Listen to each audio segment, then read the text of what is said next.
Hello everyone. Today, we're going to explore a groundbreaking approach to healing and self-development, the self-attachment technique.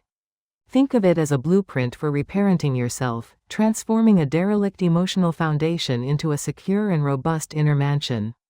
This is an 8-week protocol designed for algorithmic human development, guiding you step by step towards profound inner change. Let's begin by looking at your inner real estate. Many of us start with what we call the derelict house, a state of insecure attachment. This is a shaky, unsafe inner haven where the inner child feels trapped and vulnerable to storms of anxiety and fear. Our project goal is to transform this into the grand mansion, a robust internal structure with solid pillars that provides a secure base for exploration and a safe haven for comfort. The crucial insight here is that we aren't just patching cracks, we are clearing the site to build a completely new neural structure from the ground up.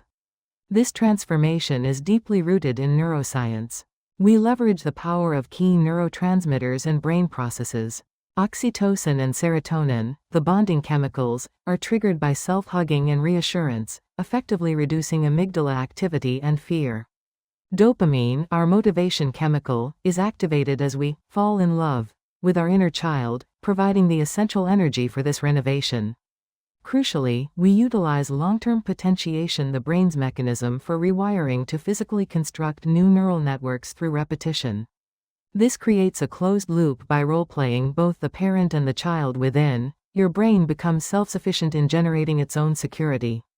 To achieve this, we adopt a dual role-play strategy, with specific tools of the trade. First, we have the architect, representing your adult self.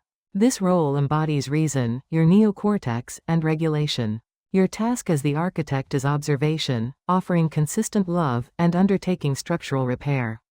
Then, there's the resident, your child self, embodying emotion, your limbic system, and affect. The resident's primary task is to be seen, heard, and soothed. For these roles, you'll need two critical materials: the happy photo, which accesses primary narcissism and joy, and the unhappy photo, which accesses trauma and distress for processing. Keep these readily accessible, perhaps in your wallet, as they are your gateways to these inner states. We begin with Phase 1, the foundation. Week 1 is all about making contact. Our site analysis protocol involves dedicating 20 minutes, twice daily, to compassionate observation. The objective is to look at your happy and unhappy photos and to clearly distinguish the adult voice, calm and reasoning, from the child's distress, which can be chaotic and fear-driven. The exercise is simple yet profound. Imagine your inner child is near you.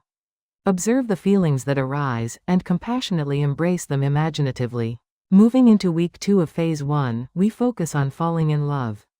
The fuel source for this is primary narcissism. We actively utilize your inner child's intrinsic self-love to activate the brain's reward system, flooding it with dopamine. Our protocol is designed to be engaging and expressive. First, place your happy photo in a visible spot. Then, sing and dance, reciting love songs loudly to the photo. Don't be shy, use your whole body, your eyes, eyebrows, and shoulders to convey affection. You might even consider a suggested playlist, like My Heart Will Go On, or What a Wonderful World, to help set the mood. In Week 3, still within Phase 1, we solidify this bond with the vow of adoption. This is a formal contract where your adult self formally adopts your child self. The pledge is vital and must be spoken out loud: You are my beloved. I will not let them hurt you anymore. The mechanism at play here is auditory feedback. Speaking these words out loud, perhaps even using a name like Dear Anne, signals to your brain that this support is real, tangible, and actively strengthens the neural connection, making this commitment a core part of your internal reality. Now we transition to Phase 2, structural repair, beginning with Week 4, rewiring the basement. The challenge we address here is repetition compulsion, that unconscious tendency to reenact trauma in an attempt to master it. Our protocol is to literally change the ending. First, recall a painful scene, using your unhappy photo to access it. Then, as the good parent, enter that scene. Intervene, stop the abuse, rescue the child. After this powerful internal work, engage in self-massage, rubbing your arms or face to release oxytocin, soothing the trauma held within the body. Continuing into weeks 4 and 5 of Phase 2, we focus on breaking rigidity. Trauma often causes a kind of inner stiffness, so we counter it with spontaneity. Internally, we cultivate zest for life through exercises like mirror work, shaking your shoulders, making funny faces, and singing loudly. Externally, we expand our attachment beyond the self with a love of nature. Try the tree exercise. Study a tree's complexity as if seeing it for the very first time.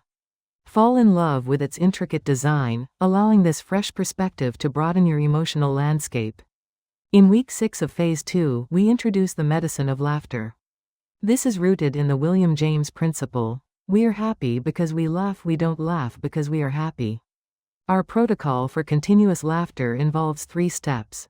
First, form a Duchenne smile, which is a genuine smile that crinkles your eyes. Second, vocalize mechanically, ha, ha, ha, or ho, ho, ho. Third, repeat this until it becomes genuine. The insight here is that laughter is a physiological exercise that floods the brain with euphoric neurotransmitters, shifting your internal state regardless of external circumstances. As we progress, a key element is cultivating the perspective shift. Many of us get stuck in what we call the black vase, the gravitational field of depression and negative schemas. But with a slight shift, that black vase can transform into the white faces, representing connection, where the adult and child selves are looking at each other. The practice is simple. When you feel drowned in the black vase, voluntarily shift your focus. Sing the song from week 6, or actively look for the white faces, reminding yourself of the connection you're building. Now we move into phase 3, interior design. In week 7, we confront the internal persecutor. Many of us internalize the aggressor from childhood, and this voice becomes the internal persecutor, blocking creativity and driving narcissism. This often manifests in the trauma triangle, where we can unwittingly play the roles of persecutor, I am right, victim, I am innocent, or rescuer, I am good. The fix is awareness. Catch yourself when you project this persecutor onto politics, partners, or colleagues, recognizing that this internal voice is driving your external reactions. Also in week 7, we focus on socializing the child. We must acknowledge the shadow side, the reality that a traumatized child can harbor antisocial feelings like envy, greed, or revenge. Our protocol for this is containment. Do not judge these feelings, simply contain them. Be the good parent. Acknowledge the emotion by saying, I see you are angry. It's okay to feel this, but we won't act on it. Then, take action. Use self-massage to soothe the rage and consciously redirect that intense energy into creativity, transforming destructive impulses into constructive outlets. Finally, we reach phase 4, integration, with week 8, the Chaplin principle. Charlie Chaplin famously said, life is a tragedy when seen in close-up, but a comedy in long shot. This principle is our guide to laughing at tragedies. The protocol involves finding the harmless incongruity in difficult situations and asking yourself, how can I see this crisis as a way of becoming stronger? The powerful result of transmuting pain into comedy is a profound strengthening of the adult-child bond, allowing you to face life's challenges with resilience and even humor. Congratulations! Project complete. You have successfully replaced the derelict house of trauma with a secure base for life. This establishes an optimal internal working model. You are no longer a prisoner of early patterns.